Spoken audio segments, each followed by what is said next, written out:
Booniyyeen hojiin isiin hojjette hojii boonsadha. Akkasuma abbaan manaa isheellee wanni inni hojjete hojii boonsadha.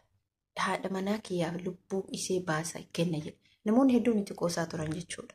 Booniyyeen immoo tuyyuu sakandii oduun ture 7 ji'a bulii 15 qaxaroo oduun oofinitti abbaa manaa ishee bira ga'uuf waan hunda xumuratte har'a gadi buute jechuudha. Dhiira lubbuu sii baasa, lubbuu tiyya sii baasa. Ati haadha manaa kooti, ati halaala kooti. Dhiira haadha manaa isaa faarsu maal rakkoo qaba? Namoonni hedduun gaafsheenii suni gabba'anii sii jedhee lubbuu tiyya tana baasa jedhee garuu lubbuu baasuun immoo otoo beekanuu sheexaani wasaawasee akkas godhe. Suni maal rakkoo jaalala haadha manaa isaatirraa kan ga'e.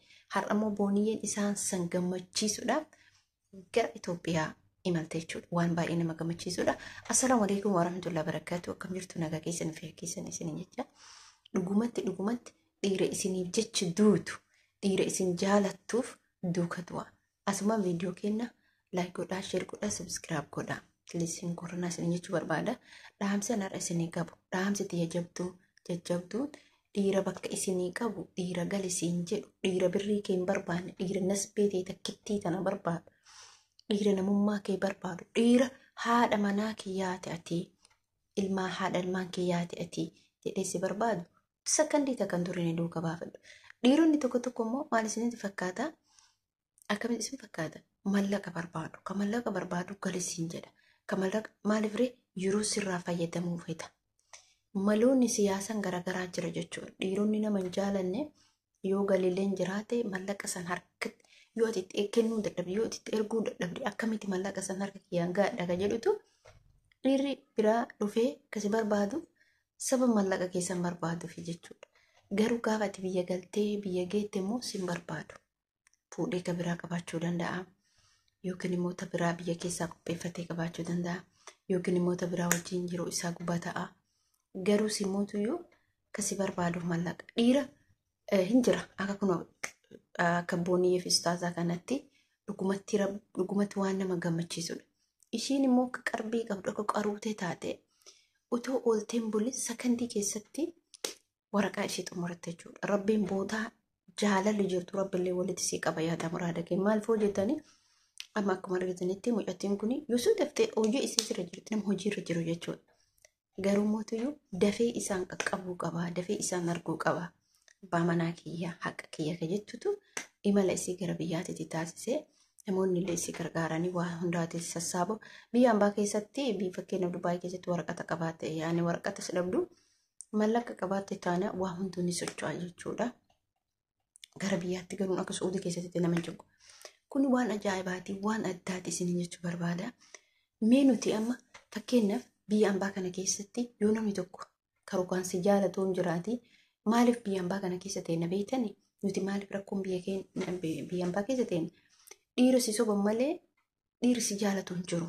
Dhiirri si sobee mallaqa sirraa galii galfattuuf malee.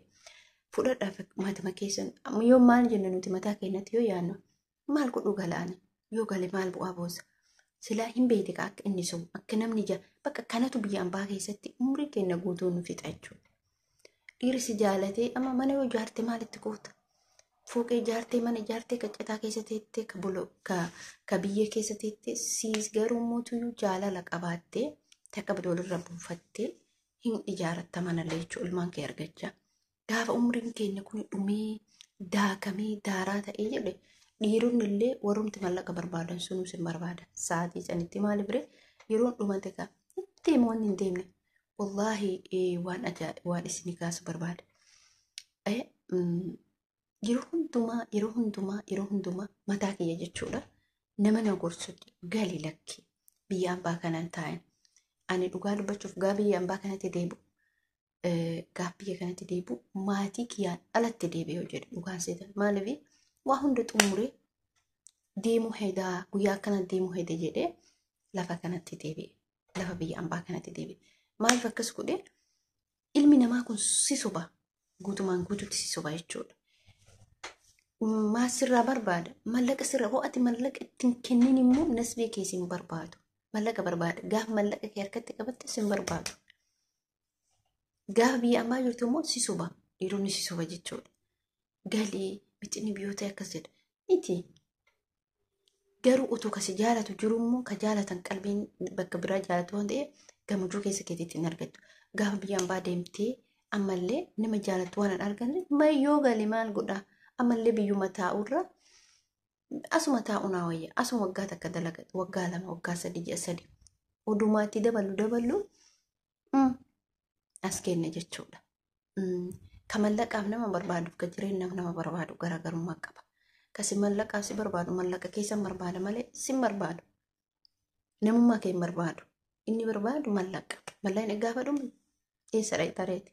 Deemnee biyyuma arbaa kanatti si deebisa.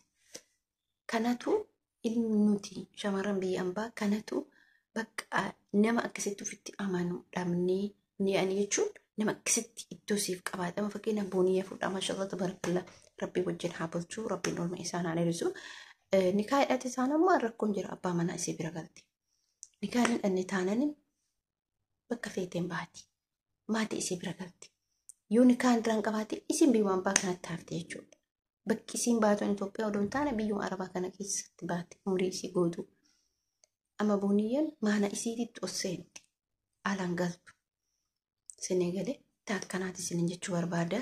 Shamarran carraa akkana yoo argatte dhiira si jaalatu dhiira mallaqa hin jaalanne odoon taane dhiira si jaalatutti gale ati mootu booda immoo hin fidde malee isumatti akka yaada wallaalummaan isaaniitti jira malee dhiirota jechuudha.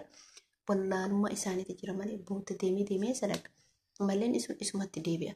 Isa bira taree ilma isaa garuu mana qabaatti yoo lafa qabaatte garuu mootu jarritti harkarratti ammatti argatan san qofa laalan jechuudha. Kun dhugaa dubbachuuf bu'aa takka hin qabu. Waa takka faayidaan qabu mallaqa jaalachuurra nama jaalachuu wayyaa nama gaafa jaalatte mootu bakka waa hunduu mallaan dhumtatti dhoowwatu sun illee hin dhufu.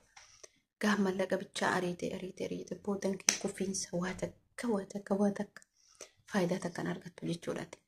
Kanaaf hordoftoota kabajamtoota kiyyaa wanneen irraa dubbachuu barbaadu faayidaa boonii itti fayyadamte kanatti fayyadamaa shamarran keenya kanatti fayyadamaa silaa dhiirri jiru. Dhiirri akkasitti amanamu tokkollee hin jiru lafa kanarra jechuun balala dhabamu garuu maaliif nutis wanna qabnu xiqqishus guddos ta'e harkatti qabachuun dirqama kenna. Yoo waan qabnu harkatti qabanne faayidaa kenna jechuudha. Amma Itoophiyaa keessatti jireenyi qaala'ee jenneetiin hin dubbanna jechuudha. Garuu mugaa abbaa manaa kee argattee xiqqaatus guddatus yoo jette jireenyi qaala'ullee ilmoo argachuun waanuma jiru jechuudha. Faayidaa kenna. Kanaaf waan isin jechuu barbaadu mucaan kun amma boonii nama qalbii godhatte jechuudha. Dhugumatti qalbiin isin godhatte fiidee galuu fi waa hunda xumurachuu isiiti. Qalbii akka isin qabdu tana tokko yoo qabu. Oduu tokko taate bakka ramadaana baasaa bakka hajjii bakka akkas otoo jedhu yoo yeroon isaa deemu ergasii immoo namichi yaada jijjiirrata.